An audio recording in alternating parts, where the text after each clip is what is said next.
오늘 마가복음 16장 15절부터 20절까지 말씀을 중심으로 아직 끝나지 않은 이야기, 이와 같은 제목으로 함께 은혜를 나누기 원합니다. 여러분들 영화 좋아하십니까? 저는 영화를 좋아하는 편인데 그 중에서도 이 SF 장르를 좋아합니다. SF는 사이언스 픽션의 줄임말이죠. 예전에는 이 SF를 공상과학 장르라고 불렀습니다. 근데 이 SF 장르를 제가 한 3, 40년 정도 보다 보니까 그냥 마냥 공상이다 이렇게 얘기해서는 안 되겠다는 생각이 듭니다. 왜냐하면 영화에서 나왔던 이 상상 속의 기술들이나 물건들이 현실로 등장되고 있기 때문이죠. 예전에 어릴 때 이 007을 보면서 정말 꿈꿨었던 하늘을 나는 자동차, 이 플라잉 카, 이 플라잉 카가요, 지금 양산이 안 됐을 뿐이지 이미 등장한 지가 꽤 됩니다. 영화에 나왔던 그 당시에는 상상만 했던 소형 통신기기, 무선기기, 촬영기기, 그런 첨단 기술들이 다 개발이 돼서 나오고 있죠. 그냥 공상만은 아니다, 이런 생각을 해봅니다. 그런데 이제 어떤 영화들은요, 정말 저런 기술이 개발될 수 있을까 싶은 것들도 있습니다. 예를 들면 인셉션 같은 영화가 그렇습니다. 다른 사람들의 그 꿈속에 들어가서 그 사람의 무의식 속에 인셉션, 그러니까 어떤 특정한 생각을 심어서 그 마음을 조종 내지는 좀 바꾼다는 개념인데요. 그래서 인셉션이죠, 제목이. 미래에 그런 기술이 개발될지는 모르겠습니다. 근데 오늘은 그런 기술에 대한 말씀을 드리려는 것은 아니고 이 인셉션 영화를 말씀드리려고 잠깐 말씀을 드렸습니다. 이 인셉션 영화를 보면요, 막 꿈과 현실을 왔다 갔다 합니다. 저희 어머니 같은 경우에 영화를 보시면서 제가 옆에서 설명을 해드리는 것을 좋아하시는데, 제가 옆에서 아무리 설명을 해드려도 잘 이해가 가지 않으신다고 할 정도로 이게 현실인 건지 꿈인 건지 명확하지 않은 부분들이 그 영화 속에 등장을 합니다. 영화에서는요, 이제 이렇게 나옵니다.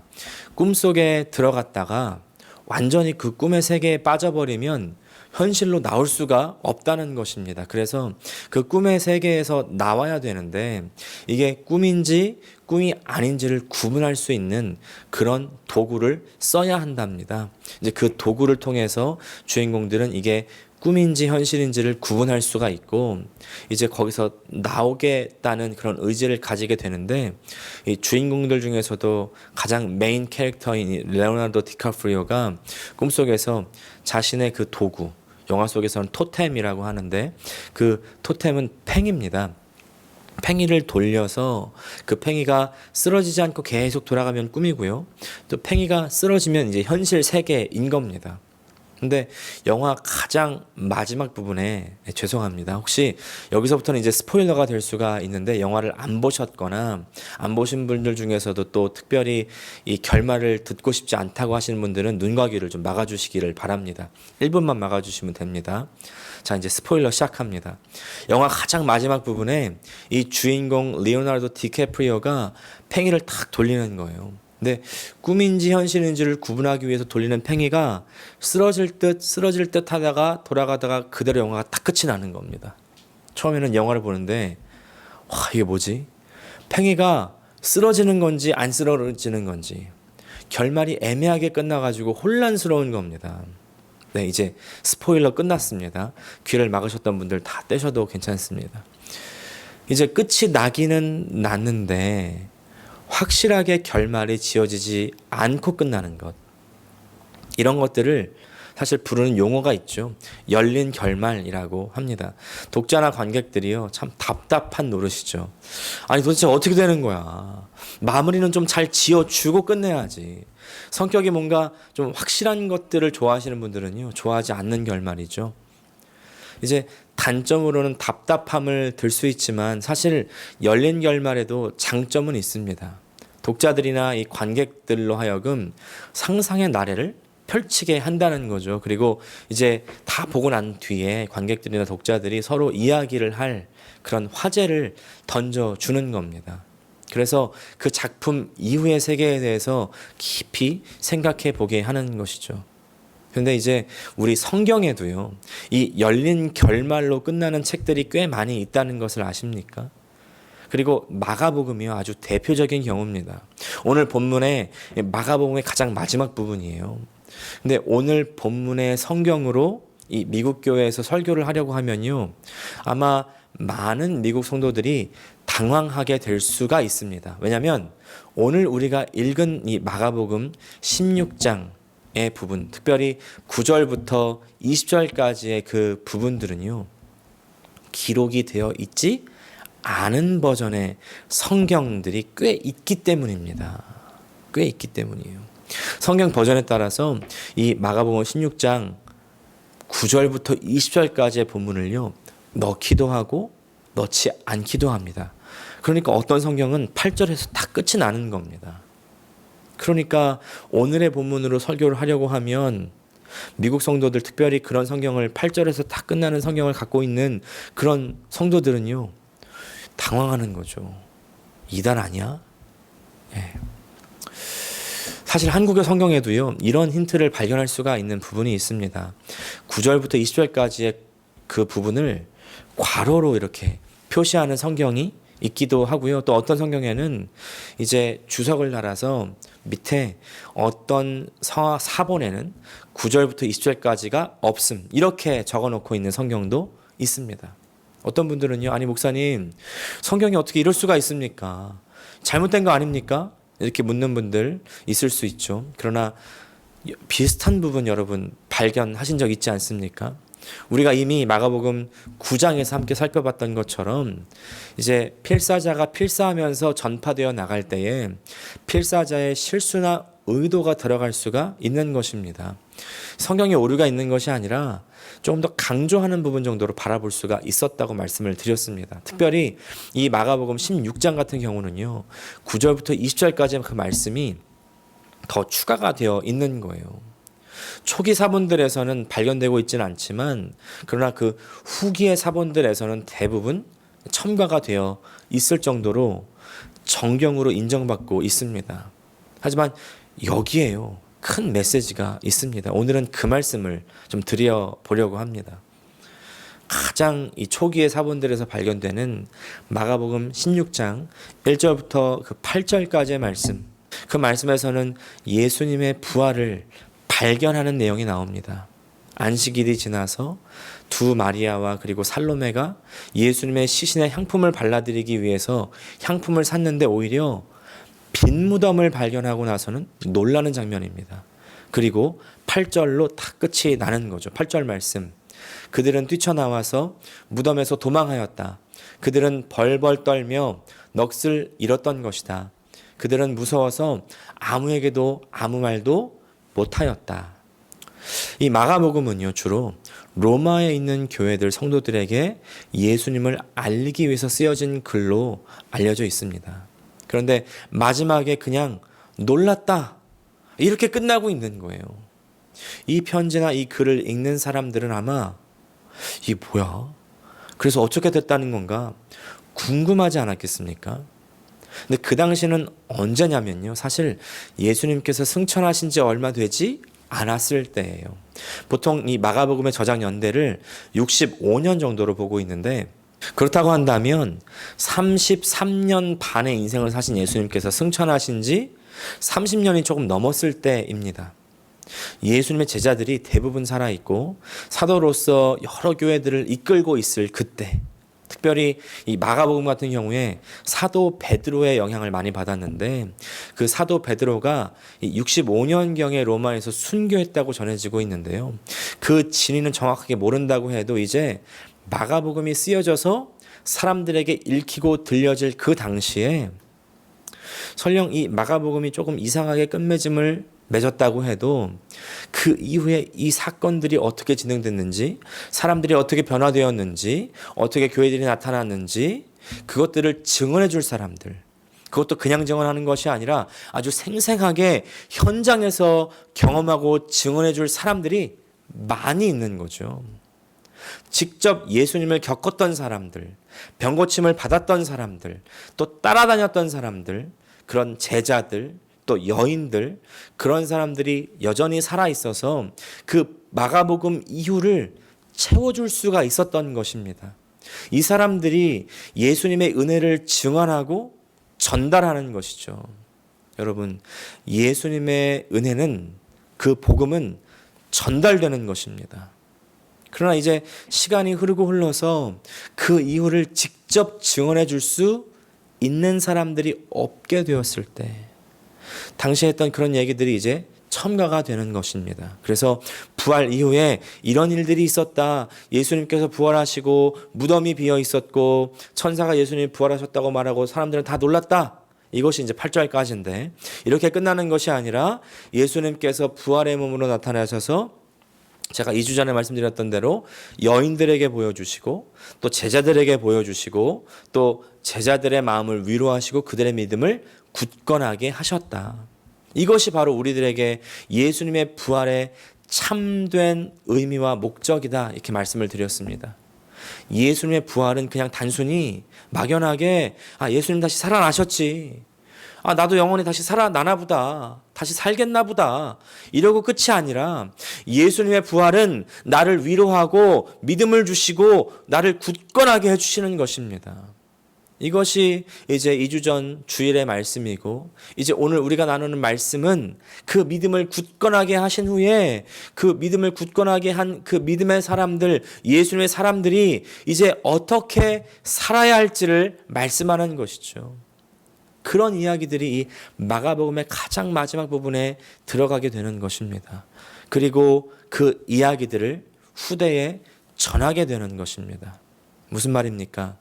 성경의 이야기, 모든 성경은 다 예수님에 대한 이야기인데, 특별히 이 마가복음의 예수님, 하나님의 아들이시고 하나님의 나라를 전하기 위해서 오신 그 예수님, 그 예수님을 전할 뿐만 아니라 실제로 십자가에서 돌아가심으로 말미암아 이제 우리의 모든 죄의 문제를 해결하시고 3일 만에 죽음에서 부활하셔서 그 부활의 은혜로 하나님의 나라를 세우시고, 그리고 그 하나님의 나라로 우리를 초대하시는 그 예수님의 이야기가 예수님의 삶 자체, 예수님의 사역 자체만으로 끝나는 것이 아니라 이제 그 이야기가 우리에게로 전달되는 것입니다.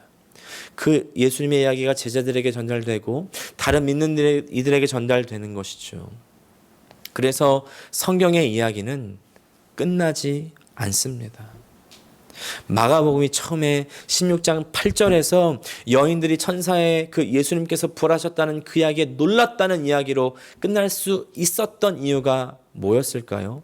그 이후에 예수님과 함께 했던 사람들이 예수님의 이야기를 전했기 때문입니다. 또 마가복음 16장 오늘 9절부터 20절까지의 말씀이 어떻게 끝나는지 한번 보십시오. 19절과 20절 말씀, 예수께서 그들에게 말씀하신 뒤에 하늘로 들려 올라가셔서 하나님의 오른쪽에 앉으셨다. 그들은 나가서 곳곳에서 복음을 전파하였다.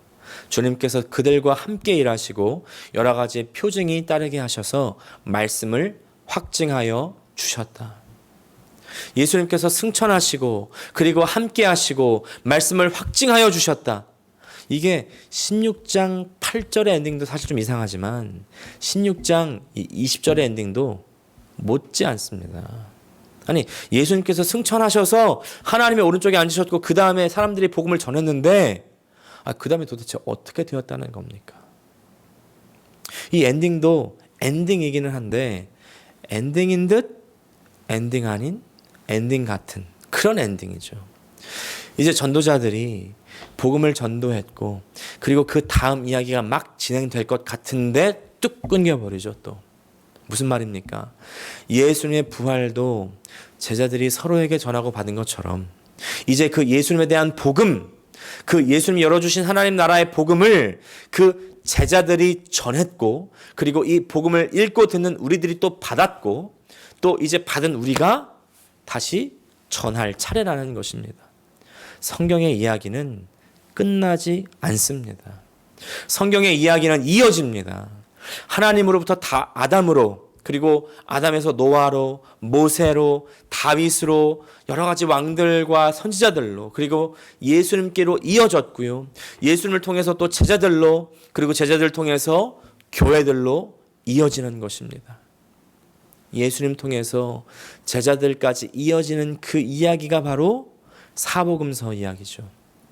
그리고 제자들로부터 교회로 이어지는 이야기가 바로 사도행전 아니겠습니까? 사도행전에서 어떻게 이 복음이 예수님으로부터 이어졌고 성령을 통해서 제자들을 통해서 확실하게 증거되었고 전 세계 곳곳으로 어떻게 전파되는지를 보여주는 것입니다. 그런 사도행전의 마지막인 이 28장의 30절 31절 또 이렇게 기록하고 있습니다.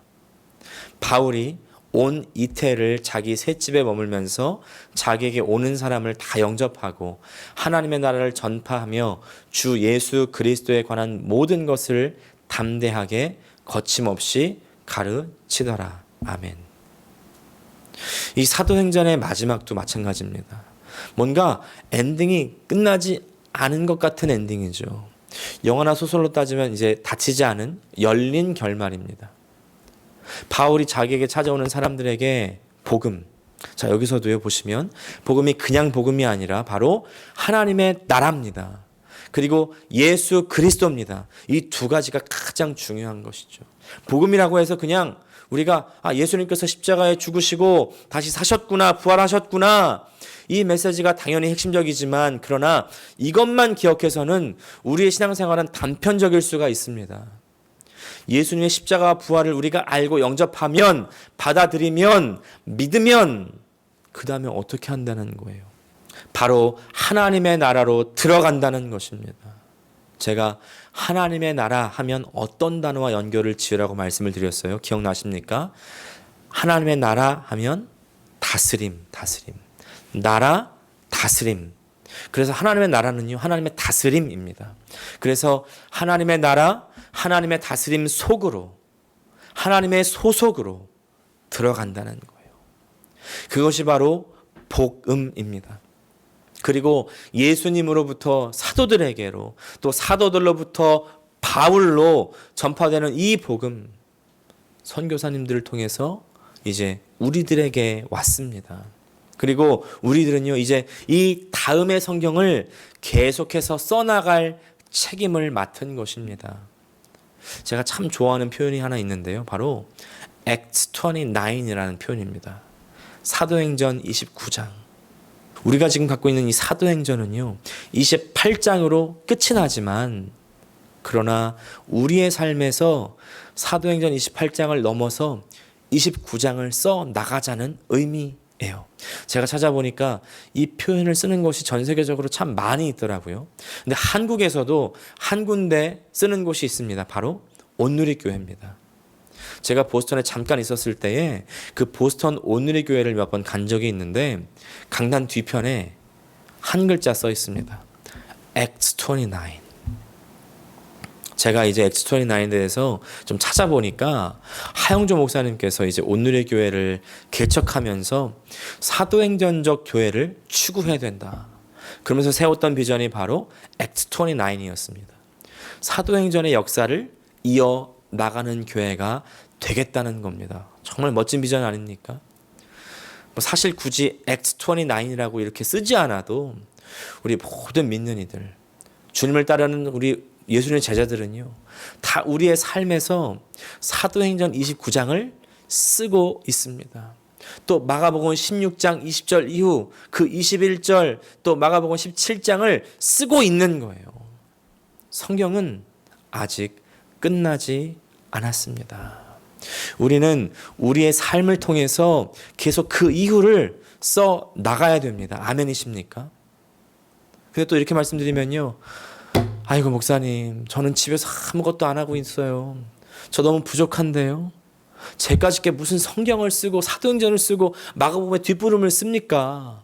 하시는 분들 계실지 모르겠습니다. 그러나 바로 그런 분들을 위해서 오늘의 본문이 기록되어 있는 겁니다.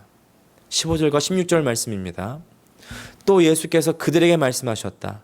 너희는 온 세상에 나가서 만민에게 복음을 전파하여라.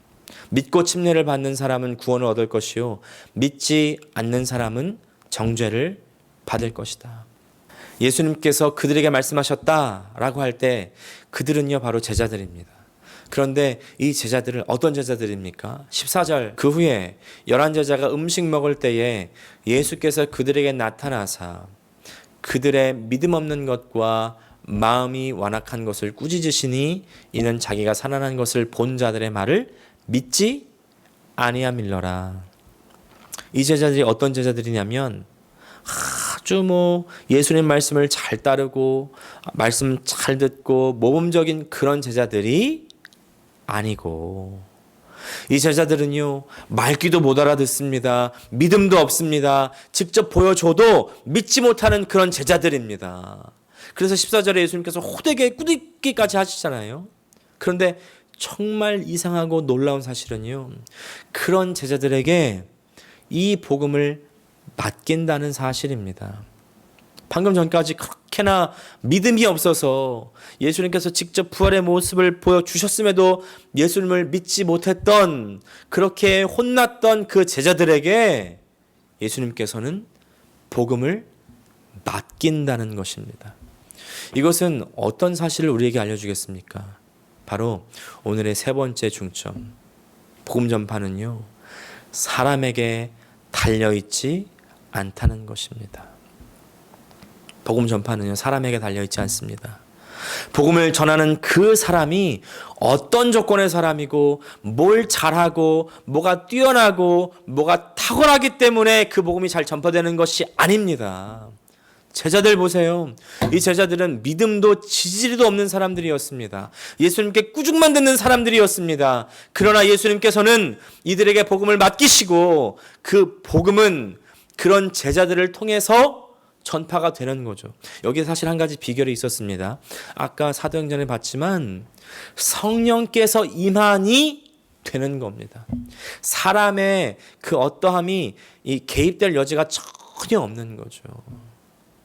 복음 자체에 힘이 있고, 그리고 그 복음을 힘있게 만드시는 분은 바로 성령님이시라는 것이죠. 하나님 말씀에 힘이 있는 거예요. 하나님께서 그 말씀을 힘있게 능력있게 증거하시는 것입니다. 어떤 목사님이 이 내용에 이런 말씀을 덧붙입니다. 인간의 탁월함 때문에 되는 전도라면, 부흥이라면 그 전도와 부흥은 가짜일 가능성이 많다는 거예요. 저는 이 말씀을 듣고 정말 그렇다는 생각을 했습니다. 처음에는 하나님 말씀으로 그렇게 하나님 능력으로 시작했는데, 복음을 전했는데 어느샌가 그 복음의 주인공이 사람의 탁월함, 사람의 잘남으로 변질되는 경우를 우리가 많이 보지 않습니까? 우리 목회자들의 경우가 참 많이 그렇습니다. 우리는 말씀을 전할 때, 그 복음을 전할 때 하나님 말씀의 정수 그 안으로 들어가야 되는데 자꾸 소위 그 말씀이 좋다는 목회자, 또 부흥을 많이 시킨 그 목회자들이 어떻게 설교하고 어떻게 목회했는지를 보면서 자꾸만 사람에게 집중하는 경우들이 있어요. 위험한 것이죠. 쉽게 가짜로 전락해 버릴 수가 있습니다. 전적인 하나님의 은혜고 전적인 하나님의 복음의 능력입니다. 사람이 잘난 부분이 있었다면 그것까지도 하나님께서 쓰신 부분이지, 복음은 절대로 사람에게 달린 부분이 아닙니다. 예전에도 소개해드렸던 적이 있었던 이 찰스 템플턴 기억나십니까? 1940년 당시에 미국 경제 대공황의 시기에 가장 뛰어난 복음 전도자로서 가는 곳마다 수만 명 이상을 결신시키고요, 개인적으로도 교회를 개척해서 큰 교회를 만들었고, 또 같은 시기에 누가 활동했냐면 빌리 그레이엄, 그 목사님보다도 더 명성을 떨쳤던 복음 전도자였던 사람 찰스 템플턴. 근데 이 사람이요, 한 잡지에 실린 어떤 사진을 보고 비가 오지 않아서 먹을 것이 없어 죽게 된 아이를 안고 젖을 물리고 있는 그 어머니의 사진을 보고는요, 하나님의 살아계심을 불신하기 시작하는 겁니다. 그 결과 결국 하나님을 부인하게 되고요, 하나님과의 작별, Farewell to God이라는 책까지 쓰면서요, 배교하기에 이르게 됩니다.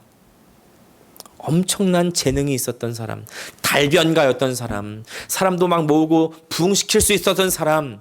그러나 이 사람이 사람에게 집중하면서부터 하나님으로부터 멀어지는 겁니다.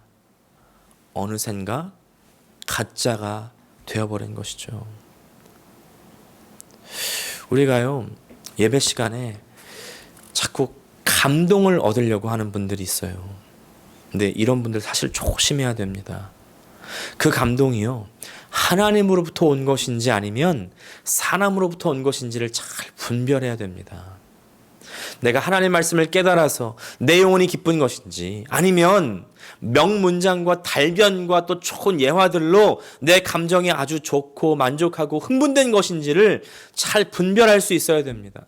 아무리 나를 흥분시켜도 그것이 말씀이 아니라면 그것을 잘 분별해서 거절할 수 있으셔야 되고요. 또 오히려 나를 흥분시키는 것이 없다 할지라도 그것이 하나님 말씀이라면 믿음으로 붙잡는 것이 필요합니다. 그것이 바로 영적인 싸움이에요. 역사상 전무후무했던 복음 전도자였던 이 빌리 그레엄 목사님이요, 사실은 이 앞서 소개해 드렸던 찰스 템플턴의 친한 친구였습니다. 같이 전도 집회도 나간 것이 수차례나 되고요. 근데 그런 친구의 이 흔들리는 신앙적 고뇌, 어려움 듣고서 빌리 그레엄 목사님도 똑같은 고민에 빠졌다는 겁니다. 정말 하나님께서 살아계시다면 어떻게 이럴 수가 있지? 근데 그때 빌리 그레엄은요, 산속으로 들어가서 기도하기를 선택하고요, 이렇게 기도했다는 겁니다. 하나님 아버지, 믿음으로 이 성경책을 하나님의 말씀으로 받습니다. 지식적 의문과 회의보다 믿음을 더 앞자리에 두겠습니다. 빌리 그레엄이요, 말을 잘하고 잘생겼고 키가 크고 이런저런 인간적인 탁월함이 있었기 때문에 복음을 잘 전한 것이 아니라, 빌리 그레엄이 전 세계 가장 정말 역사상 전무후무한 복음 전도자가 된 이유, 바로 오직 말씀을 우선하는 그 믿음이 있었기 때문 아니겠습니까? 그래서 예수님께서는 오늘 마가복음 16장 17절과 18절 말씀을 이렇게 이어서 말씀하십니다. 믿는 사람들에게는 이런 표징들이 따를 터인데 곧 그들은 내 이름으로 귀신을 쫓아내며 새 방언으로 말하며 손으로 뱀을 집어들며 독약을 마실지라도 절대로 해를 입지 않으며 아픈 사람들에게 손을 얹으면 나을 것이다. 2014년 2월 16일입니다. 켄터키주에서 목회하던 제이미 쿠츠라는 이 목사님이 뱀에 물려서 사망한 일이 있었습니다. 이 사람은요, 일명 뱀 목사라고 불리던 사람인데요, 이 마가복음 16장 18절을 근거로 해서 믿음만 있으면 독사에 물려도 해를 받지 않는다는 생각으로 일부러 뱀에 물린 겁니다. 방금 이 말씀이요, 이제 비유적 표현이냐 문자적 표현이냐, 이것을 놓고 논쟁이 많습니다. 그러나 이 말씀을 이해하고 받아들이는 한 가지 원칙을 말씀드리면요, 이것은 표징이라는 겁니다. 표징, 표적, 사인. 18절 말씀은 특별히 이사야 선지자가 이사야서 11장에서 예언한 독사굴에 손을 넣어도 해를 받지 않는 메시아가 왔을 때 이 세상이 회복되는 그런 사인을 말씀하시는 것이죠. 그리고 예수님께서 우리에게 말씀하십니다. 사람들이 예수님께 당신이 성경에서 말하는 그 메시아입니까? 우리에게 뭔가 표적을 보여주십시오. 뭔가 신기한 일을 보여주십시오. 그럴 때에 예수님께서 말씀하시죠. 마가복음 8장 12절. 어찌하여 이 세대가 표적을 구하느냐? 내가 진실로 너에게 이르노니 이 세대에 표적을 주지 아니하리라 하시고, 그리고 나서 마태복음 12장 39절 보니까 예수께서 대답하여 이르시되 악하고 음란한 세대가 표적을 구하나 선지자 요나의 표적밖에는 보일 표적이 없느니라. 내가 너에게 보여줄 표적은요, 신비한 일이 아니라 바로 요나의 표적이다. 요나의 표적은 두 가지 의미입니다. 십자가의 죽음과 3일 만에 부활하심, 그리고서 하나님 말씀이에요. 여기에 오늘 마지막 중점이 있습니다. 우리가 따라가야 하는 표적, 바로 예수님께서 우리에게 보여주신 표적, 십자가를 지는 삶, 다시 말해서 하나님의 말씀대로 사는 삶입니다. 그것이 예수님께서 마가복음 전체를 통해서 우리에게 보여주시는 삶이죠. 마가복음 전체를 마무리하는 오늘 이 시간에 예수님께서 보여주신 그 십자가를 지는 삶, 십자가 중심의 삶, 하나님의 뜻은요, 하나님의 아들이 인간의 육체를 입고 이 땅에 내려와서 십자가를 지고 인류의 죄를 대속하는 것이었습니다. 예수님도 그 뜻을 알고요, 따르기 위해서 오셨지만 그 십자가 막상 지기 싫었고 힘들었습니다. 하지만 끝까지 아버지의 뜻을 따라 기도하며 십자가를 졌을 때 아버지께서 아들을 부활로 이끄시고 또 아들을 승천하셔서 이 땅에서 rightful king, 참된 권리가 있는 왕이 되시는 거죠. 그 증거가 바로 승천이고 하나님 보좌 우편에 앉으신 것입니다. 19절 말씀, 주 예수께서 그들에게 말씀하신 뒤에 하늘로 들려 올라가셔서 하나님의 오른쪽에 앉으셨다. 그리고 이제는 그분의 삶의 행적을 우리에게 보여주심으로 우리도 그분의 길을 그대로 가야 한다고 말씀하시는 것입니다. 20절 말씀, 그들은 나가서 곳곳에서 복음을 전파하였다. 주님께서 그들과 함께 일하시고 여러 가지 표징이 따르게 하셔서 말씀을 확증하여 주셨다.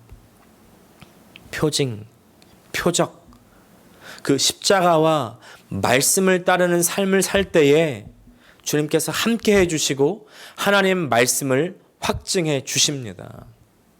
삶의 한 절 한 절에서 확증하실 뿐만 아니라 삶의 마지막 그 이후에도 우리 예수님과 같이 하늘로 불려 올라갈 것입니다.